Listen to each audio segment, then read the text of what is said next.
샬롬.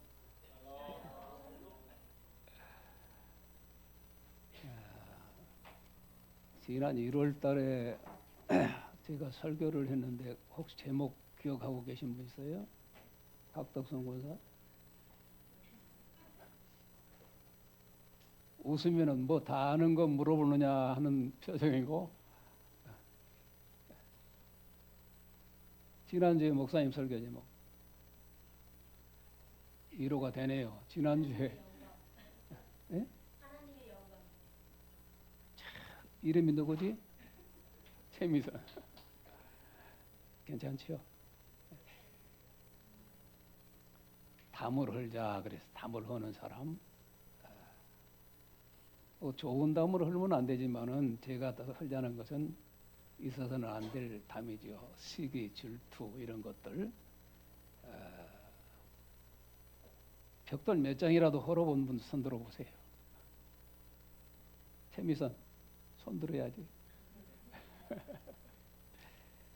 목사가 담을 싸자고 하지 않고 담을 헐자고 하니 뭐 들을 사람이 있겠습니까? 잠깐 기도하겠습니다. 하나님, 또 이 시간 이 노정을 세워주셔서 말씀 전하게 하시니 감사합니다. 소중한 시간입니다. 그런 줄 알지만은 종은 능력이 없습니다. 우리 성도들에게 듣는 귀를 열어주시어서 말씀 잘 새겨듣고 하나님의 복을 지금보다 더 많이 받아 누리는 우리 번성 가족들 되게 하여 주옵소서. 예수님 이름으로 기도드립니다. 아멘. 철학자 장폴 사르트르라는 사람은 인생은 B와 D 사이의 이다, 그런 C다 하라는 말을 했어요. B는 버스, 출생을 말하죠. D는 데스, 죽음. 그리고 C는 초이스입니다. 그러니까 출생에서 죽을 때까지 계속해서 선택하며 사는 것이 바로 인간이라 하는 그런 말이죠. 물론 우리가 태어나고 죽는 것은 내가 선택할 수가 없습니다. 이건 하나님의 절대 주권입니다. 또 부모를 내가 선택할 수 없고 자녀를 내가 선택할 수 없습니다. 선택할 수 없는 것, 불가항적이 있어요. 그러나 우리가 일생을 살아가는 동안 우리는 수없는 선택을 해야 합니다. 이런 학생의 경우에 대학을 갈 때 어느 대학을 갈 것인가 선택하지 않아요? 또 무슨 과목을 전공할 것인가? 그리고 졸업하면은 무슨 직업을 선택할 것인가 해야 되지 않아요? 또 정년기가 되어서 이제 결혼 정년기가 되어서 이 젊은이들이 어떤 배우자를 선택할 것인가? 그것도 선택해야 할 일입니다. 직업을 선택하고 이런 모든 것들을 우리가 선택해 나가야 되는데 그 중에서도 우리가 어떤 종교를 선택할 것인가? 이건 참으로 대단히 중요하다고 생각해요.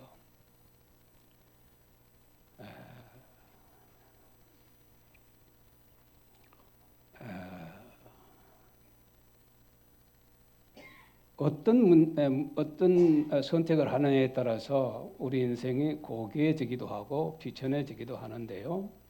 그렇다고 하면 좋은 집안에 태어나면은 그의 인생이 고귀해지는 것인가? 가난한 집안에 태어났다고 하면 평생 그렇게 가난하게 사는 것인가? 그런 문제도 한번 우리가 생각해 볼 수 있어요. 내가 어떤 선택을 하느냐에 따라서 내 인생이 달라진다는 것입니다. 그래서 우리는 선택에 있어서 꼭 필요한 것이 기도라 이렇게 볼 수 있지요. 저는 개인적으로 종교 부분에 있어서 기독교를 선택한 것이 일생일 때 가장 잘한 선택이다. 저는 그렇게 생각합니다. 물론 이것은 제가 선택한 것이 하나님께서 먼저 선택해 주셔서 제가 거기에 응답한 것에 불과합니다만은 그렇게 생각합니다.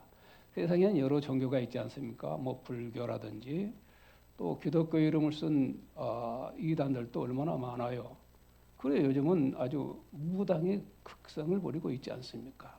만약에 제가 불교를 선택했다 하면은 지금 이 나이에 저 산골 어느 절간에서 목탁을 치고 있지 않겠습니까? 신천이라든지 통일교라든지 이런 데 제가 또 입문해 나가면은 끔찍한 일이에요.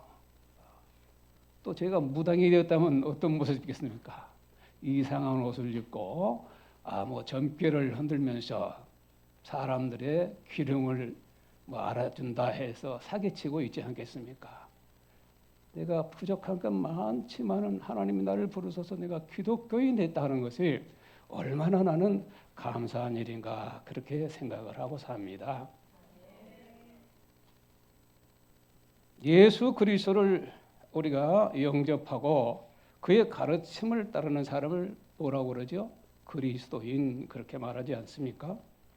어떤 분은 이 그리스도인의 호칭을 세 가지로 구분했어요. 성도, 신자, 교인 이렇게 구분해 놨더라고요. 보니까 일리가 있어요. 성도는 하나님의 택함을 받아 부르심을 받은 거룩한 무리입니다. 성도는 오직 하나님의 영광을 위해 살도록 거룩하게 구별되어 부르심을 받았고요. 또 그런 거룩한 삶을 살도록 새 생명을 받았고 사명을 받았어요. 성도는 하나님의 아들이신 예수님의 목숨을 담보로 얻은 고결한 신분입니다. 성도는 사나 죽으나 그리스도의 영광을 위해서 사는 존재라 하는 것입니다. 그래서 다른 말로 우리는 그리스도의 것 이렇게 이야기를 하지 않습니까? 두 번째 신자입니다. 신자는 성도가 성도답게 살지 아니하면 신자로 전락한답니다. 하나님 영광을 위해서 살지 않고 자기만을 위해서 산다거나 하나님의 거룩한 속성을 저버리고 타락하게 되면은 그때부터는 성도가 아니라 그냥 믿는 자, 신자일 뿐이라는 것입니다.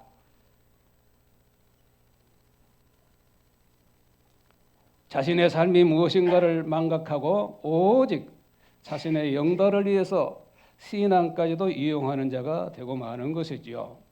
그러나 신자에게는 아직은 믿음의 흔적은 있다고 그럽니다. 세 번째 교인인데요. 교인 우리 통상 그렇게 좋은 말로 하지 않습니까? 그런데 이분의 이야기를 들어보면은 신자의 삶에서 그 믿음의 흔적마저 사라지게 되면은 그때부터는 교인으로 전락하고 만다는 것입니다. 교회에 다니는 사람, 그냥 교회에 속해 있는 회원일 뿐입니다. 이런 사람은 주일 성수라든지 기도하는 것, 또 정한 11조 하는 것, 우리가 성경 공부하는 것, 전도하는 것, 이것 성도의 의무 아닙니까? 이런 것에 대해서 관심이 없어요. 또 이런 것을 실천하지 않을 뿐만 아니라 거기에 대한 회개도 없어요. 그것은 교회 모임의 회원이나 동네 축구 회원뿐이라는 것이지요. 기분 좋으면 나가서 축구하고 기분 나쁘면 나가지 않고 이게 교인이라 그분은 이렇게 이야기했습니다. 사랑하는 성도 여러분, 우리가 거룩한 성도로 부름을 받았음에도 점점 그 거룩의 빛이 약해져서 신자가 되고 그 빛마저 사라져서 교인으로 전락한다면 이 얼마나 억울한 일입니까? 구약 시대의 이스라엘 백성들이 하나님 앞에 아무나 나가서 설 수가 없었어요. 제사장들만 하나님 이런 지성소에 나가서 예배를 심리하게 되었는데 그때 해야 할 것은 반드시 물두멍에 손을 씻고 정결하게 한 후에 가서 하나님 앞에 설 수가 있었습니다. 그러나 지금은 어떻습니까?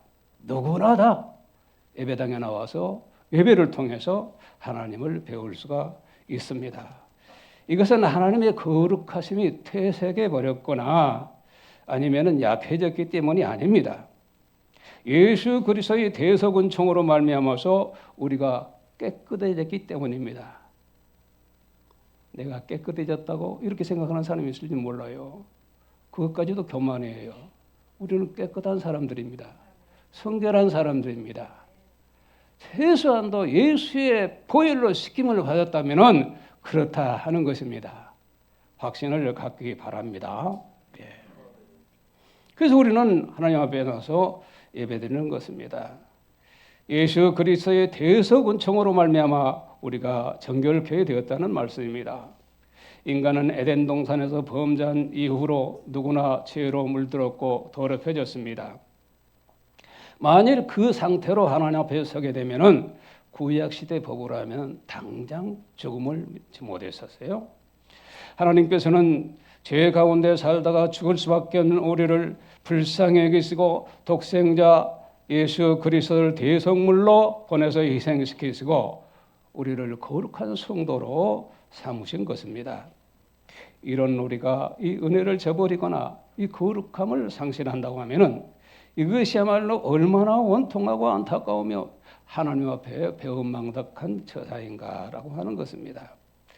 이 시간 아브라함의 삶을 통해서 하나님 앞에서 복음으로 사는 자들의 삶이 어떠해야 하는지를 우리 서로 고민도 해보고 깨닫고 그리고 본받기를 소망합니다. 세상에 존재했던 모든 사람들 중에 어느 누구보다 하나님의 성품을 닮았고 하나님을 기쁘게 했던 사람이 누구인가? 아브라함 뿐입니다. 저는 감히 뿐이라고 이렇게 이야기를 합니다. 죄가 만연한 세상에서 한순간이라도 긴장을 풀면은 죄에 물들 수밖에 없는 상황에서 우리가 성도답게 살기 위해서는 아브라함의 삶을 본받아 실천해야 합니다.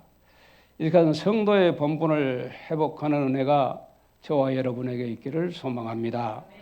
그렇다면 복음으로 사는 사람의 특징이 무엇일까? 한 세 가지를 말씀드리려는데 잘 새겨 들으시기 바랍니다. 첫째는 복음으로 사는 사람은 순종합니다. 뭘 해요? 순종합니다.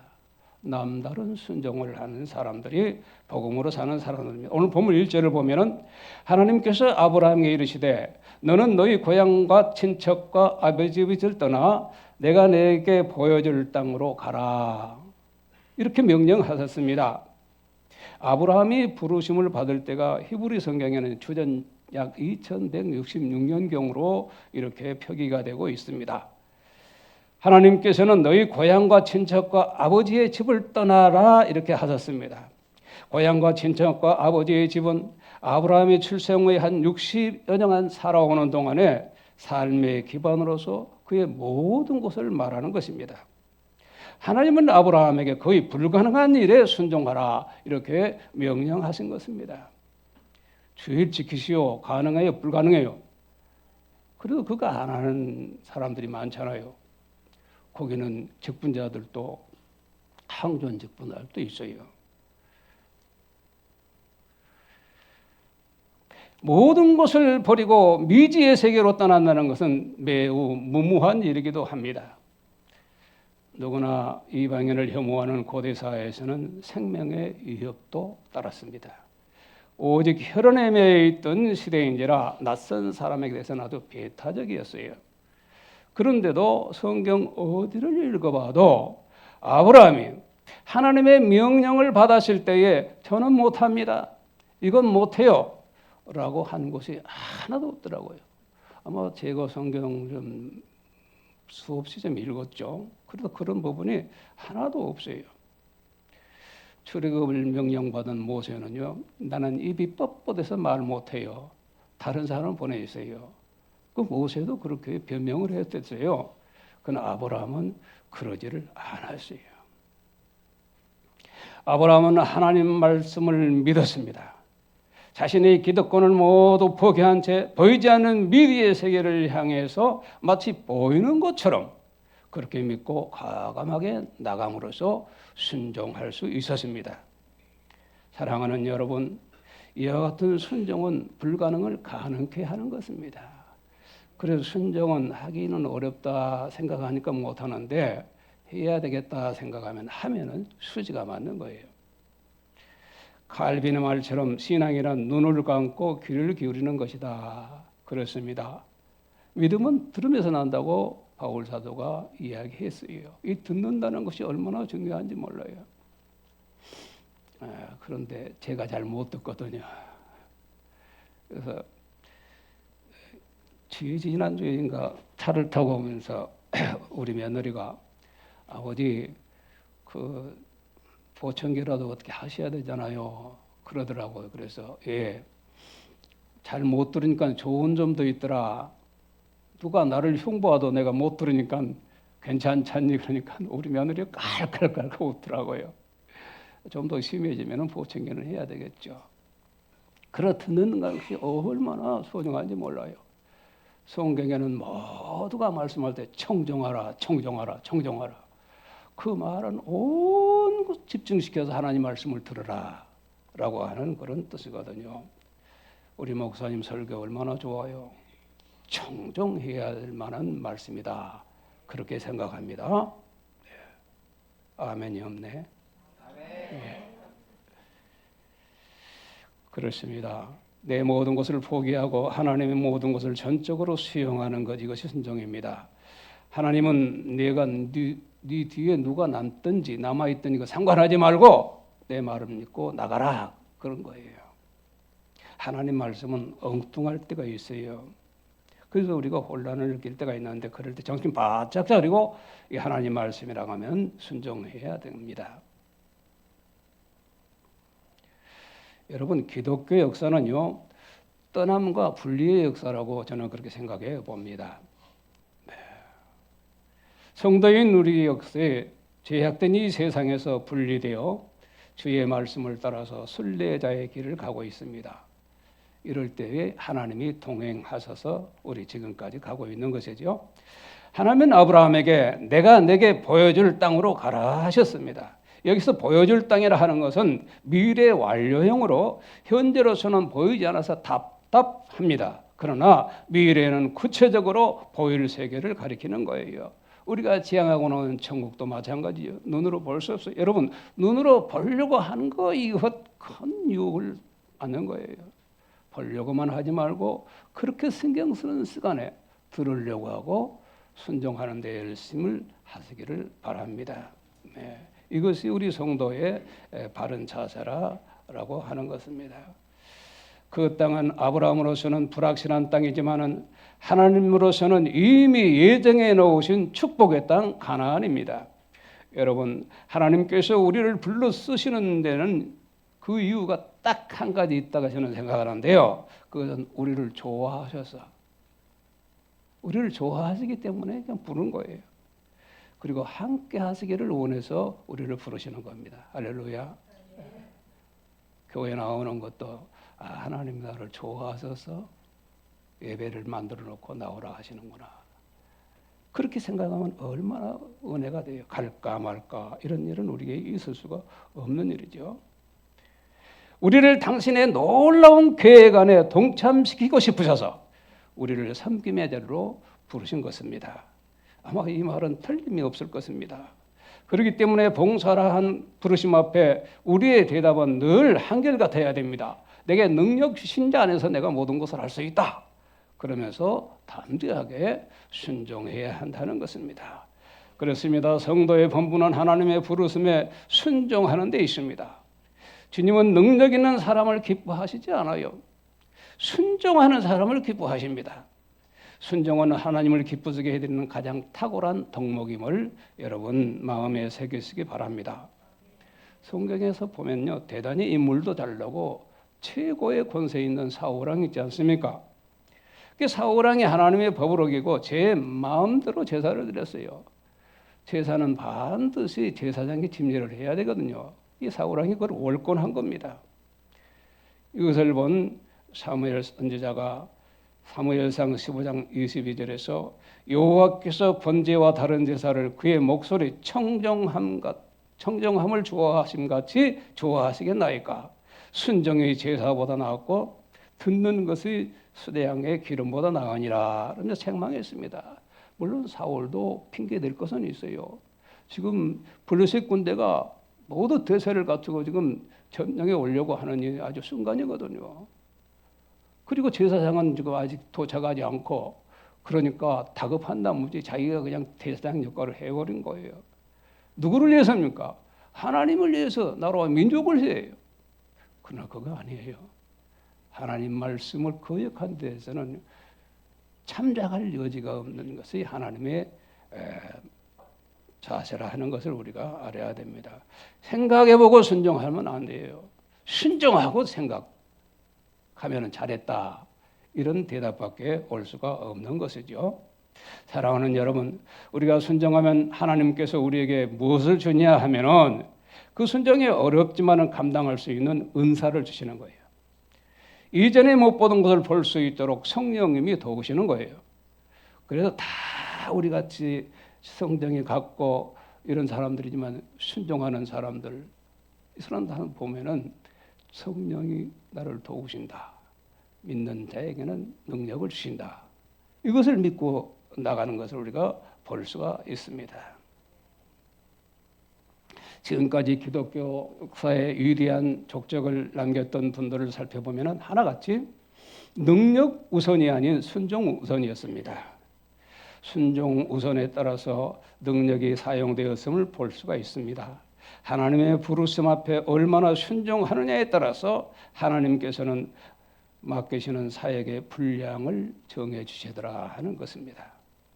조이 도슨이라는 사람이 있은 하나님을 경외하는 마음, 여기에 순종의 원칙이 나와서 이거 누구나 한번 새겨 들을 만해서 소개를 합니다. 그녀는 순종의 순도, 순전한 전혀 불순물이 꺾이지 아니하는 이런 순종, 이것은 하나님의 역사와 직결된다. 그러니까 하나님이 우리가 순종하기만 하면은 하나님은 다 계획을 세워놓고 우리를 거기에 주인으로 쓰도록 해 주신다라고 하는 것입니다. 순종에는 세 가지 원칙이 있다고 그녀는 말했는데, 첫째는 즉시 실천하는 것이다. 주의 명령에 우물쭈물하는 것은 믿고 부르신 하나님의 결정을 훼손시키는 것입니다. 둘째는 온전히 시행하는 것입니다. 성도들이 자주 하는 말 중에 목사님, 주님, 제가 다른 것은 할 수 있는데 이건 못해요. 그러면서 부탁한 직분이라든지 봉사라든지 이런 것을 회피하는 경우가 우리가 보험이 있는데요. 이것은 순도 높은 순종이 아닙니다. 온전하지 않기 때문입니다. 셋째는 기쁘게 하는 것입니다. 즉시 하고 온전히 하기는 하되 짜증 가득한 마음으로, 찡그린 표정으로 이렇게 한다고 하면은 그것은 순종의 순도를 떨어뜨리는 것입니다. 즉시 하는 것이 좋습니다. 온전하게 하는 것이 좋습니다. 물론 온전히 해도 부족한 것은 주님께서 받아주시고 채워주시는 거예요. 그리고 무엇보다 기쁘시게 해야 됩니다. 사랑하는 성도 여러분, 우리의 표정을 한번 지금 여러분 앞에 거울을 대보면 좋겠는데, 우리가 좀 스마일하는 표정인가 아니면 무덤덤한 표정인가, 그거 한번 생각해 볼 필요가 있습니다. 예배당에 나올 때도 기쁨으로, 성도들을 만날 때도 기쁨으로, 목사님 만날 때도 기쁨으로, 찬송을 들 때도 기쁨으로. 옛날에는 성경 읽을 때 일어서서 아멘 했다고 그러죠. 아멘으로. 말씀을 전할 때 아멘 하면 기쁨 충만해서 이렇게 한다고 하면은 얼마나 좋겠어요. 구역장들, 기관장들, 집사님들 다 기쁨을 하시기 바랍니다. 네. 기억하시기 바랍니다. 인간으로서는 도저히 순종하기 어려운 고향과 친척과 아버지를 떠나 내가 내게 보여줄 땅으로 가라 하는 이 분부에도 불구하고 주의 명령을 순종한 아브라함처럼 이제 우리들도 고집과 아집과 불순종을 버리고 절대 순종함으로써 한국교회와 성도의 믿음이 회복되어서 진정한 그리스도인, 복음으로 사는 이 시대에 아브라함이 되기를 축복합니다. 두 번째, 복음으로 사는 사람은 믿음이 신실합니다. 뭐가 신실해요? 이 믿음에 대해서는 뭐 더 할 이야기가 없는 것이죠. 우리 주님의 제자들 훈련할 때 보면요, 너무 안 믿는 거예요. 주님이 너무 답답해서 어찌하여 믿음이 없느냐? 믿음 없는 자가 되지 말고 믿는 자가 되어라 그랬어요. 하나님, 주님, 성령님은요, 우리가 믿는 것에 대해서 가장 좋은 점수를 주세요. 할렐루야. 우리 믿음을 날마다 점검해 볼 필요가 여기 있는 거예요. 내 믿음이 주님 보시기에 기뻐하시는 믿음인가? 라고 하는 것을 우리가 한번 생각해 봐야 됩니다. 2절 보면은 내가 너로 큰 민족을 이루고 내게 복을 주어 내 이름을 창대하니 너는 복이 될지라 그랬어요. 나는 이 말씀이 너무 좋습니다. 너는 복이 될지라. 최민선이는 복이 될지라. 내가 미선이만 자꾸 이야기하니까 내가 아는 이름은 미선이밖에 없는 것 같아. 나는 이 말씀이 다루야 너는 복이 될지라. 조용히 묵상하면 막 웃음이 나오잖아요. 막 기쁨이 막 솟잖아요. 큰 민족이란 숫자적으로 인구가 많은 것뿐만 아니라 영적으로 위대한 민족을 가리키는 것으로서 이스라엘에 적합한 명칭입니다. 하나님이 아브라함에게 내가 명한 대로 순종하여 고향과 부모와 친척들과 이것들을 떠나기만 하면은 그에 따른 보상으로 큰 민족을 내게 주겠다 그랬습니다. 아직까지 아브라함은 자식이 없었어요. 그래서 예로부터는 너는 아브람이라 하지 말고 아브라함이라 할 것이라. 그래서 많은 무리의 아버지가 되게 하리라. 이렇게 약속했어요. 우상장사의 집에서 이 우상은 얼마짜리요? 이 우상을 갖다가 모시면 자손 대대 복을 받습니다. 그렇게 하며 살던 집안의 사람이 바로 아브라함이에요. 거기서 아브라함을 불러냈지 않습니까? 그러면서 이 명령을 하신 거예요.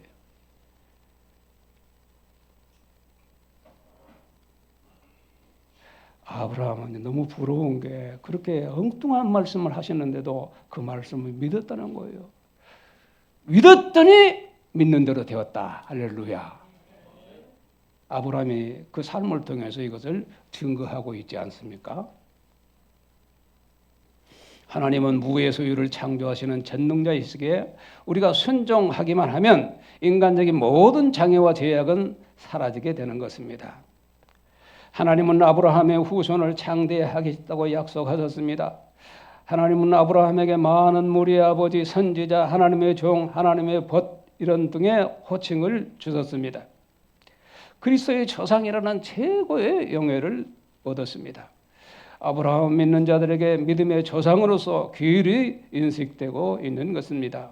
세 번째로 복음으로 사는 사람은 서로 나누며 섬기는 사람입니다. 아브라함은 이웃을 섬기는 일에도 모범이 되는 사람이었습니다. 가난한 사람이나 또 지나가는 나그네를 그대로 보지 않았어요. 이 부분에 대해서는 아브라함을 이야기할 때 늘 이야기를 하고 저도 수없이 이야기를 한 부분입니다만은 아브라함은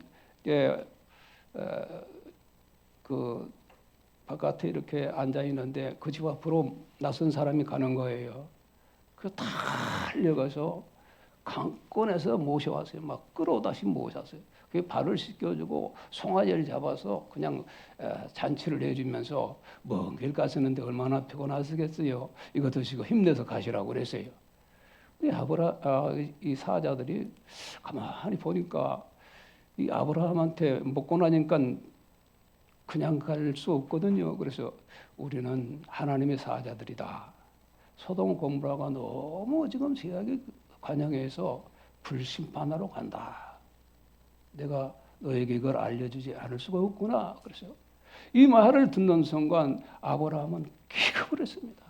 왜요? 그 소돔 고모라에 누가 있어요? 조카 롯이 살고 있잖아요. 사실 조카 롯은 괘씸한 사람이에요. 삼촌을 배반하고 가서 좋은 곳 풍성한 도시 그곳을 택해서 살고 있거든요. 그래서 아브라함은 괘씸하기도 하지만은 어떻게 하면 롯을 구할 것인가 하면서 그 사자들을 붙잡고 사정을 합니다. 그곳에 의인 50명이 있으면 그래도 멸망하겠습니까? 50명 있으면 안 하겠다. 40명, 45명, 40명, 30명, 20명, 10명 이렇게 해서 10명까지 인정을 받았어요. 그래 10명 있으면 심판하지 않겠다. 근데 안타까운데도 그 성에 잘 먹고 잘 사는 사람들은 많이 있어도 의인 10사람이 없어. 그래서 멸망당하고 말았습니다. 그러나 사자들은 이 아브라함을 생각해서 그 조카 롯을 거기서 끌어내서 생명을 보존하게 한 것이죠. 아브라함의 성김이 이렇게 지극하고 이러한 성김 후에 하나님은 이 아브라함을 더 좋아하시고 더 축복하셨던 것을 우리가 보게 되는 것입니다.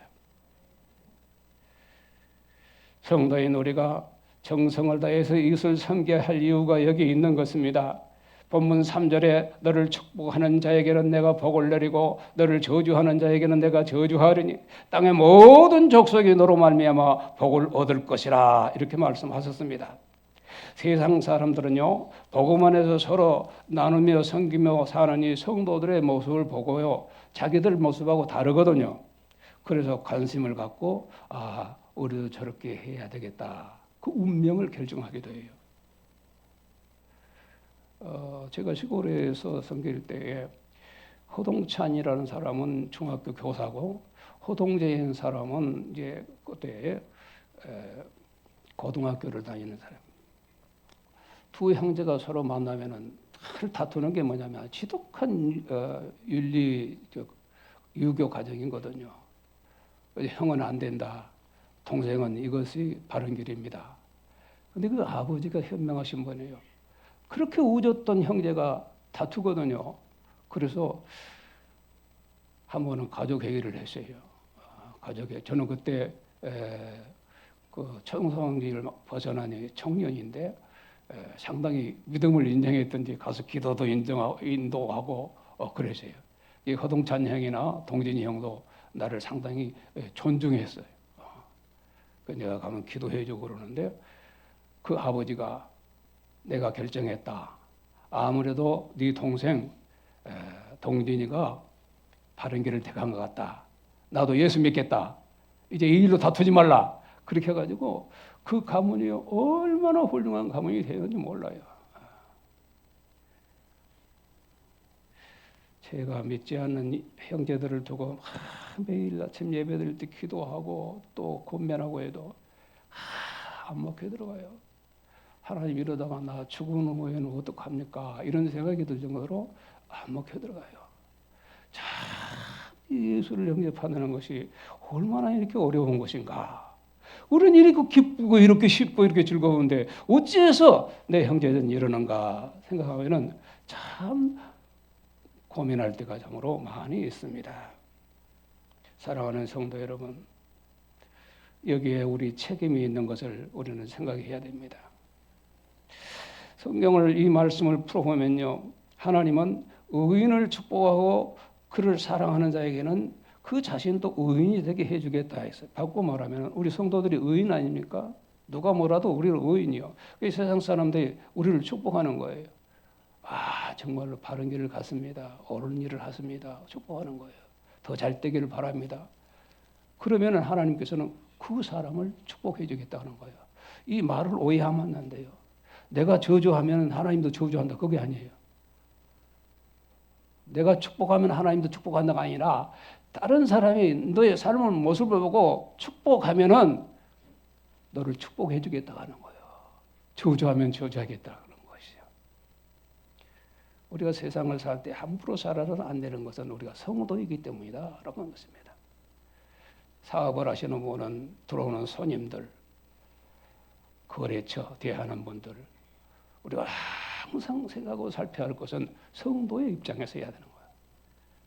그래서 주장하는 것보다는 성김의 자세로 어떻게 하든 이분을 좀 봉사하고 해드릴까 그런 마음으로 할 때에 하나님께서 기뻐하셔서 사업도 잘 되고 관계도 아름다워지고 그래서 복된 삶으로 인도해 주신다는 것입니다. 아브라함 이 말씀은 아브라함 자손인 예수로 말미암아 이스라엘에 시작된 복음이 세계 종교가 되어서 모든 민족이 복음을 통해서 복을 얻게 되었다는 것과 모든 민족이 아브라함 의에 동참했다는 뜻입니다. 아브라함은 복의 표본이 되었고 하나님을 믿고 복음으로 사는 사람들 또한 아브라함의 복에 동참하게 될 것이라는 주의 말씀입니다. 아브라함의 이웃들은 아브라함과의 관계에서 축복을 받을 수도 있고 저주를 받을 수도 있었습니다. 아브라함을 멸시하는 것은 곧 하나님을 업신여기는 것으로 저주를 받게 되었습니다. 하나님이 주시는 복은 단순한 물질적인 복만이 아니라 죄를 사해 주셔서 영원한 영생의 복을 주시는 것이 하나님의 복의 본론입니다. 아브라함의 후손인 예수 그리스도로 말미암아서 이 지구상의 모든 민족들이 자신의 죄를 용서받고 풍성한 복을 받아서 영생 복락을 얻게 되는 것입니다. 그러면 우리 그리스도인들은 아브라함처럼 복이 되어야 합니다. 그리고 받은 복으로 이웃을 섬기며 나눠주는데 힘써야 됩니다. 이 예화는 예전에도 했는지 잘 모르겠습니다만 당나라에 쓰인 백낙천이 지은 장한가라는 거기에 나오는 짐승인데요, 새입니다. 이 새는 비익조라는 이름을 가졌는데요, 이것은 날개가 하나가 없다 하는 거예요. 이 새는 눈이 하나가 없고 날개가 하나 없어요. 그 혼자 두면은 방향을 모르니까 날더라도 엉뚱한 데로 가고 또 날개가 없으니까 아예 못 날아가요.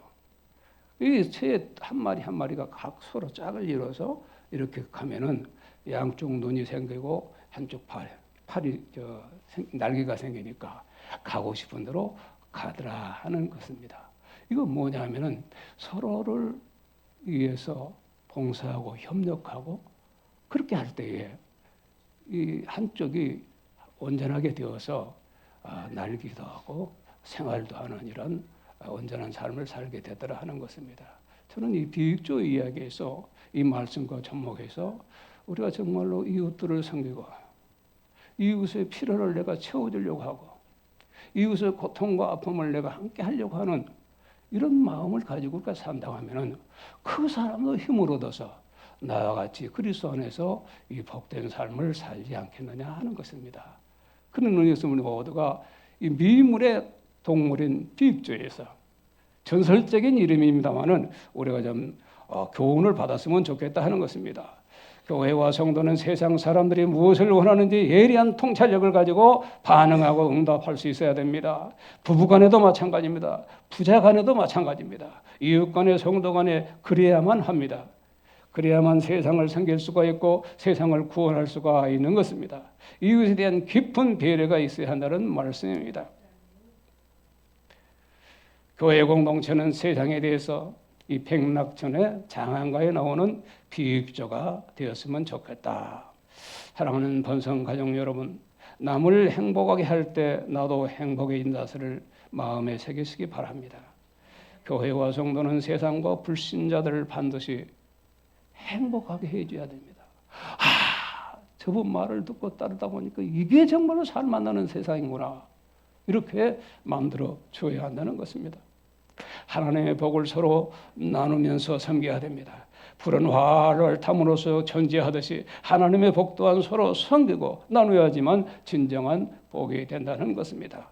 복을 받은 자는 남을 복되게 하는 복의 통로가 되고 복 덩어리가 돼야 됩니다.